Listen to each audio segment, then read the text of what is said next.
This is the chart. It's a chart of 2012. It's looking at the BOE interest rate cut probability. It surged significantly. This is after a number of MPC members came out and talked about some policy. It's after inflation, and it's gone to 73.5% chance after weak UK retail sales. Is there any chance that the BOE does not cut January 30th? Well, there is always a chance if the PMI, which is coming up next week, has a very large bounce. But we have been quite pessimistic since December. After the election, there has been this narrative of this huge reflation story in the UK. But we have been arguing effectively the economy is in recession. I think the data so far is pointing in that direction. We think the Bank of England will cut in January, potentially again in March, and eventually do QE.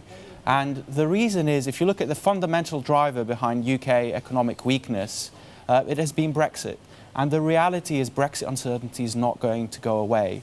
And it's going to be present throughout this year. It's going to be present for the following years. We're going to have this series of rolling negotiations, mini deals. To start with now, there needs to be a decision on so-called financial equivalence.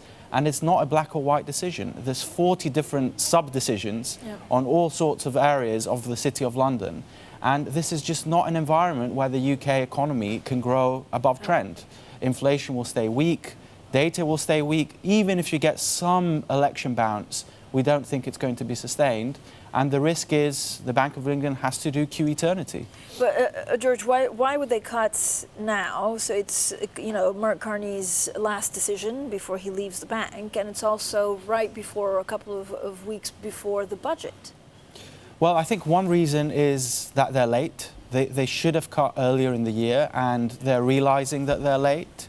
So in some sense, it's a belated cut. On the fiscal story, we're pessimistic. We think there is only a 0.2% fiscal stimulus going to happen this year. Last year, the stimulus was much larger. So you do have this budget update coming up in March. But remember, we're just after an election. And if there was to be a very large tax cut, any sort of large fiscal giveaway, you would have thought that it would have happened before the election rather than now. So in March, you may get announcements around more infrastructure spending, but the multipliers, the GDP impact of this type of stimulus will take a long time. It's not going to be relevant for this year.